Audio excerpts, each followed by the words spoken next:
The woman tapped her face rhythmically with her fingers. It turned out she was using Morse code to communicate with a death row inmate in the courtroom. She asked the man how she could save him. After receiving her message, the man responded by blinking. Due to the complexity of the information, the woman quickly grabbed a pen and began jotting everything down. By the time they finished exchanging messages, the trial had concluded. The man was sentenced to death, with execution scheduled in 3 days. Yet, he remained calm, because just moments ago, he and the woman had devised an elaborate escape plan. The man's name was Deberick, a notorious master thief. That night, following Deberick's instructions, the woman, named Mary, approached a wall. She found a specific brick, pushed it gently, and the wall slowly rose, revealing a luxury car parked inside. Mary got in and drove to the next location. Upon spotting a road sign marking 37 kilometers, she pulled over. Suddenly, the mountainside transformed into a door, sliding open. Mary drove into the cave, where an entirely different world awaited. She entered the code into a safe, and it popped open, revealing stacks of cash and colorful vials of chemicals. Mary picked up the yellow and green vials Deberick had specified.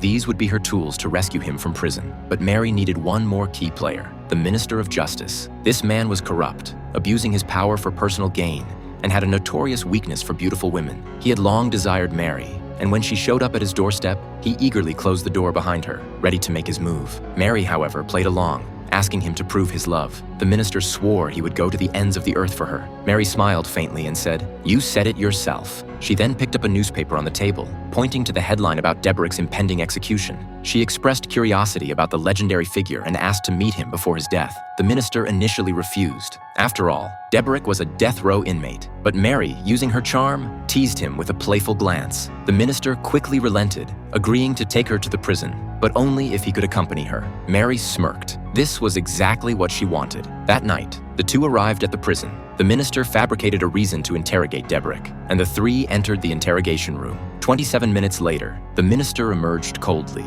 complaining that Deberick was as unresponsive as a block of wood. The warden chimed in, saying Deberick had been like that since his arrival, stoic and silent. The next day was the execution. Guards cut off Deberick's collar and led him to the guillotine. Even at this moment, his face remained expressionless, as if the execution had nothing to do with him. His unusual demeanor caught the attention of the chief warden, who suddenly recalled the various lifelike masks found at Deberick's home. A sense of dread washed over him, and he rushed to halt the execution.